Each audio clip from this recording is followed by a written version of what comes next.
Salah satu sahabat Rasulullah itu bernama Abu Lubabah bin Abdul Munzir al-Ansari al-Madani. Sebagaimana disebutkan dalam Al-Isyabah fi Tamyiz Asbe Sahabah, karya Ibnu Hajar al-Asqalani wafat 857 Hijriah. Abu Lubabah merupakan nukubah atau salah seorang pimpinan kelompok Ansar, sahabat mulia sekaligus kesatria perang yang hidup sejak zaman Rasulullah sampai Khalifah Ali bin Abi Thalib. Istrinya adalah Hansa binti Khandam al-Ansyariyah dari golongan Aus. Pernikahan keduanya dikaruniai seorang anak perempuan bernama Lubabah. Itulah yang membuat Abu Lubabah mendapatkan panggilannya. Ia termasuk orang pertama yang masuk Islam, ketika beberapa orang Ansar berjumpa dengan Mus'ab bin Umair di Madinah. Abu Lubabah juga merupakan salah seorang Ansar yang ikut dalam Baiat Aqobah kedua. Setelah Rasulullah datang ke Madinah, dan membangun ketenteraman di kota itu, terdengar kabar akan terjadinya Perang Badar. Rasulullah yang mengetahui sedang bersiap-siap untuk berangkat berperang, Abu Lubabah pun mempersiapkan diri.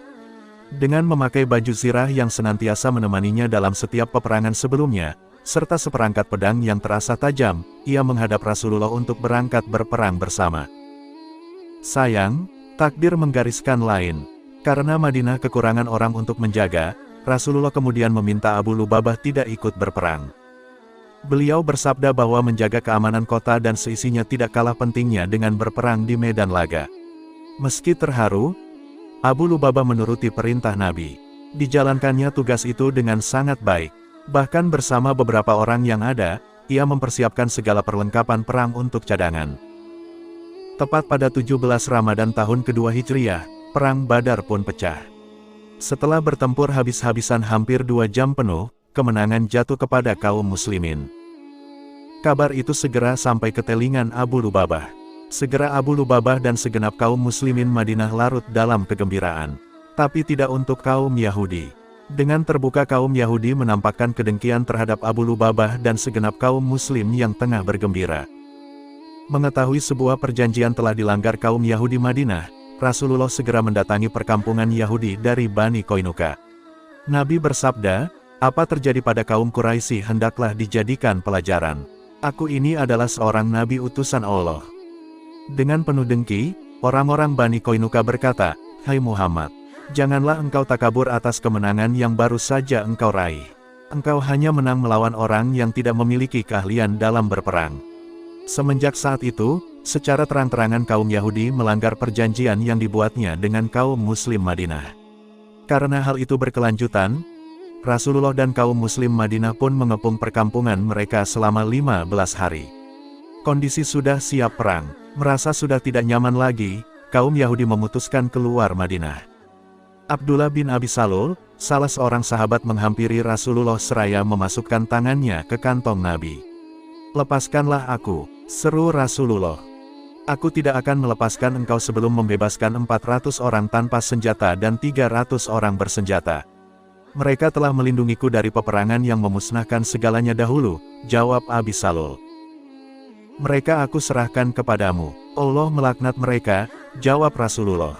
Sekembalinya Rasulullah beserta sahabat ke kota Madinah, terdengar kabar kelompok Quraisy di bawah kendali Abu Sufyan bin Harb telah membakar perkebunan kurma, dan sempat membunuh seorang Ansar.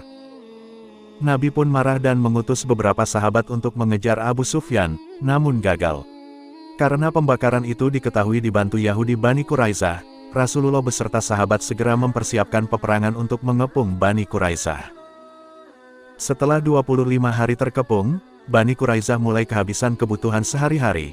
Datanglah Ka'ab bin Asad sebagai juru penengah. "Wahai orang Yahudi, kalian sudah mengetahui apa yang sudah menimpa kalian sebelumnya. Saya akan menawarkan 3 pilihan," kata Ka'ab. "Apa itu?" sahut Bani Quraisyah. "Kalian harus mengakui kenabian Muhammad. Sungguh ia adalah seorang nabi yang kalian jumpai di Taurat," jawab Ka'ab. "Kami tidak akan meninggalkan hukum Taurat dan menggantinya dengan yang lainnya," jawab Bani Quraisyah. "Kalau begitu bunuh anak dan istri kalian. Saat berperang dan kalian kalah tidak meninggalkan beban.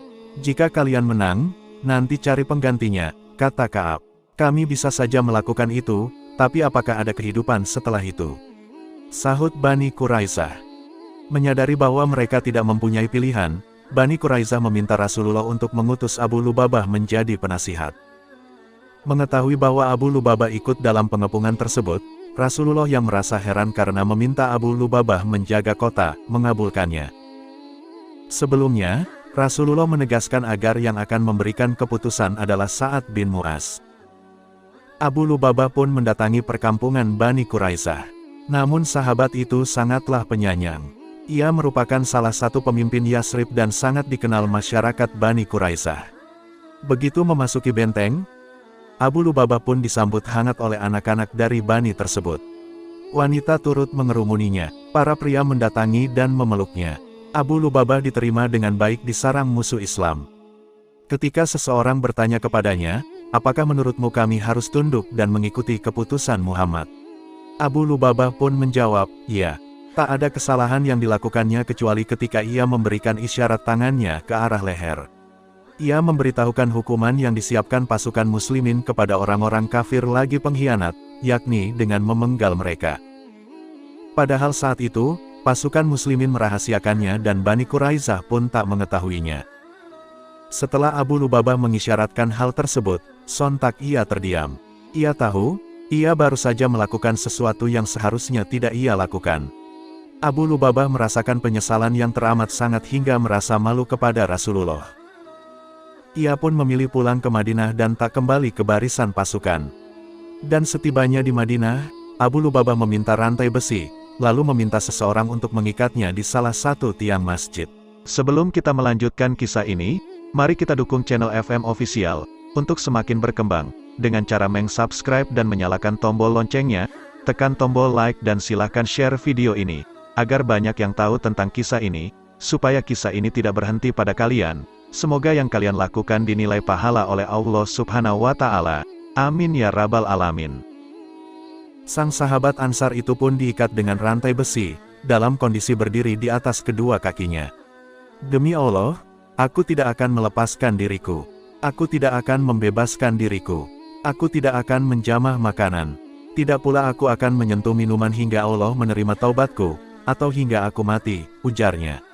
Singkat cerita, ketika Rasulullah kembali ke Madinah, betapa terkejutnya beliau menyaksikan Abu Lubabah terikat di tiang masjid dengan rantai dari besi. Seseorang sahabat lain pun kemudian mengisahkan apa yang terjadi pada Abu Lubabah. Rasulullah bersabda, ketahuilah, sesungguhnya kalau saja tadi ia Abu Lubabah mendatangiku, maka aku benar-benar akan memintakan ampun untuknya. Namun sayang, ia terlanjur melakukannya. Jadi aku tak akan membebaskannya sampai Allah sendiri yang akan membebaskannya. Rasulullah dan para sahabat lain pun merasa kasihan pada Abu Lubabah. Namun tak juga turun ayat tentangnya. Putri kecilnya selalu datang tiap waktu salat dengan derayan air mata. Ia akan melepaskan rantai besi agar ayahnya salat, lalu merantainya kembali saat salat usai. 1 hari, 2 hari, 3 hari, belum ada firman-Nya yang menyatakan pembebasan Abu Lubabah. Hingga Abu Lubabah mulai lemas, tak lagi bertenaga. Pandangan dan pendengarannya kabur, otot-ototnya melemas. Ia terikat selama 6 hari 6 malam. Hingga kemudian kasih sayang Allah datang. Jalan keluar datang di waktu sahur pada malam ke-7.